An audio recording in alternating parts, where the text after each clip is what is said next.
All right, with you here on a Wednesday afternoon, Darren Smith. This is San Diego sports leader, the Mighty 1090. Of course, the event that most people will be paying attention to tonight is going to tip off just about 9 o'clock or so, a little bit past 9 o'clock, I would think. And it's going to be San Diego State, a rematch from what we saw over the weekend. San Diego State, Boise State, the Mountain West Conference Tournament is upon us. It has started. It is here. And joining us from Las Vegas via the Western Exterminator Hotline is the associate head coach, the head coach in waiting. He is Brian Dutcher. Coach, always a pleasure. Thank you for the time. Great to be with you, Darren. I appreciate it. Give us an idea of some of the challenges about having to play a team 2 times in 5 days. Well, it's kind of nice from a preparation standpoint because you've basically just spent 2 days getting ready for them, and now you get a couple more days to play them again. So you'll look at the mistakes you made the last time you played, what you can get better at, and what you can improve at, and hopefully roll the dice tonight and see if we can come out with a victory. Well, when the game is done, you guys lose over the weekend, and yeah, we talked a little bit about this on the show. Do you walk away from that glass half full or glass half empty? Because we all know what the challenges have been to win on the road in conference play. You guys were down a whole bunch early. You came back. You made it a game. Did you walk away from that feeling good or feeling bad? I think we felt good with our second half effort. The first half, we just put ourselves at such a disadvantage, getting so far behind, and we've tweaked the game plan for tonight. You know, we're going to do some things differently to hopefully be a little bit more aggressive on the defensive end, and hopefully that will pay off with a better start and a better outcome for the Aztecs. We're talking to Brian Dutcher at San Diego sports leader, the Mighty 1090. You know, there was an idea kicked around not only on this show, but I think also by the people who cover your team for print. I think Mark Ziegler had kicked this idea around. The fact that you were playing this team, it seemed like inevitable that you were going to play the same team twice in 5 days. It at least planted the seed, wondering how much you guys would actually go all in playing at Boise State. Did you guys even discuss that as a coaching staff, as a team, the fact that you were playing each other, that you were going to play the same team in conference play? Maybe you don't show your whole hand on Saturday night. You know, Darren, we play to win every game, so we didn't hold anything back. I mean, there were some things discussed, obviously, that we thought maybe we could try, but we didn't. Obviously, we'd beaten them 4 in a row, so we felt like we had a solid game plan. But looking back, we realized there were some things we could have done better and some things we had to change, and we made those changes. So even though we're playing the same team, the look of the game will be a lot different, I believe. You know, and it's kind of counterintuitive to sports and to being a competitor, but, you know, you kind of think about it, you know, and it took on a little bit of that personality. The game itself did, knowing that it was likely you were going to see this team again, and really the game played tonight was the one that mattered a little bit more than the game on Saturday night. Oh, the one tonight definitely matters more because it's the conference tournament. We got a chance to still hang a banner if we play well for this 4-day event, and if we can play up to our maximum capacity, we'll hang another banner in Viejas Arena. You know, one thing that kind of annoyed me during that game, and where you guys were sitting, you were very close to this. And I don't know if this is commonplace in the league, if this happens in other venues. And if you feel uncomfortable commenting on this, by all means, Coach, you know, we'll understand. But one thing that happened with Jamal Franklin, I thought that the fans took the taunting to a little bit of a different level there in terms of some of the stuff that we know about him and his family. How aware are you guys of that stuff as it's happening during the game? You know, Darren, it's interesting you bring that up because normally all I hear is a dull buzz. I don't hear anything getting personalized, but whether it was because of exactly where their students were or what they were saying, I thought they were definitely getting way too personal in some of the things they were saying, and I thought they took it to a level that it didn't need to go to, myself personally. Now, I don't think it was their whole student section. I think there were a group of maybe 6 or 7 students, and obviously that's what happens. A small group can ruin the party, and I think, I thought what they were doing, that small group of students, not their entire student body, was in poor taste. Well, what can you do about that as a coach? Is there anything that you say, anything that you do? Do you make anybody aware of that?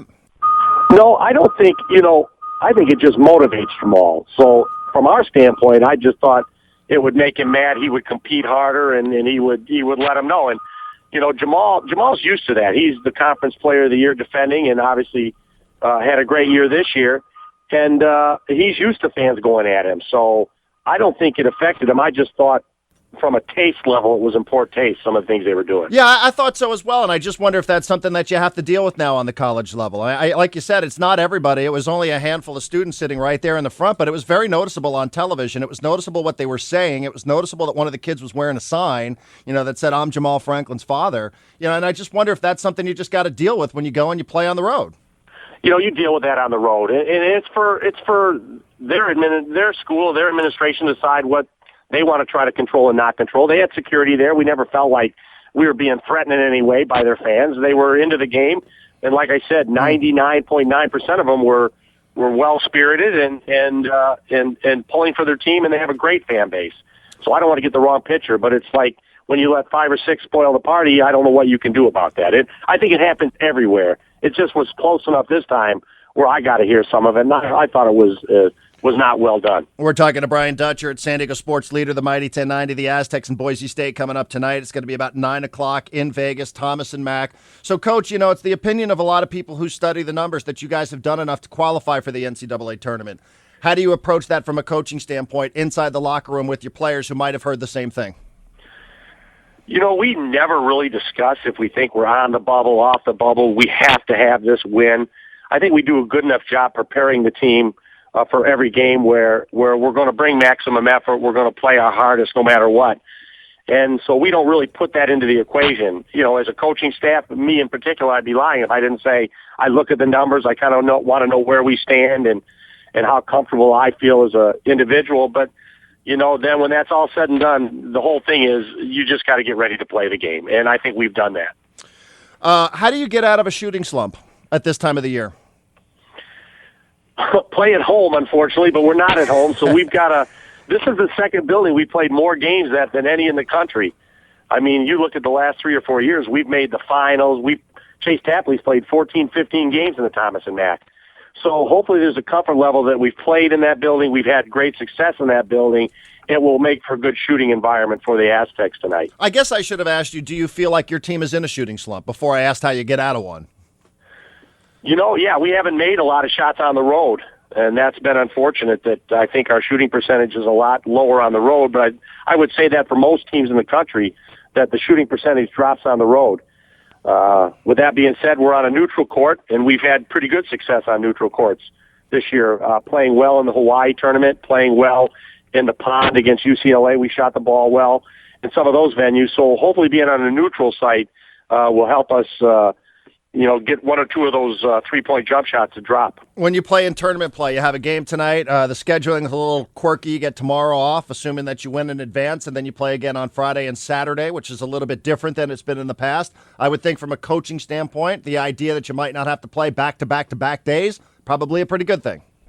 It's a really good thing, Darren, in the fact that we're playing the 9 o'clock game, and the recovery time, if you had to go the very next day, would be tough. Right. But now the 9 o'clock game is not such a bad thing with a day off following that game. So I think it's an advantage this time for the Aztecs because it's such a late start time. How healthy are you going into tournament play? We're all hands on deck. I wouldn't say we're 100% healthy. Everyone knows Xavier's had a bad back, and so you don't just get over that. He deals with it daily. Some days better than others, but he's had the toughness to play through it. And James Rahan's shoulder is something that maybe he gets tweaked once in a while in practice. It's not completely healed, but it's healed enough where he can play with it and feel pretty good about himself. Do you go deeper during tournament play, or do you shorten the bench during tournament play? Well, traditionally, Coach Fisher's has always shortened the bench during tournament play. So unless we get somebody that is struggling drastically or we get an injury, I can't believe Coach usually goes more than an 8 or 9-man rotation, and normally 8-man rotation. Coach, plans for Selection Sunday. Where might we find you on Selection Sunday? Well, if we win the conference tournament, we'll probably have a big gathering and a celebration and watch it together. If we don't win the conference tournament, we'll probably watch it from the comforts of our living room and then make plans following. Fair enough on that front. So like a lot of people, you'll sit there. Is that literally the way it happens? You just watch it on television the same way we all see year after year when we see different teams sitting in a room watching on TV? That's actually the way you guys find out? We all watch together and see if that name shows up and at what line does it show up on. So we all share that experience the same way. Can you describe what it feels like to see your name pop up there on the screen? Elation. I mean, it's the greatest sporting event in the world, I think, the NCAA basketball tournament. It's a one-and-done format, and upsets happen, and it's just such a great feeling to be a part of that, and we want to be in it. We hope we've done enough to get into it. Well, Coach, best of luck tonight. Best of luck here this weekend as well, Friday, Saturday. Hope you bring home the championship, and we will talk to you next week. Thanks, Darren.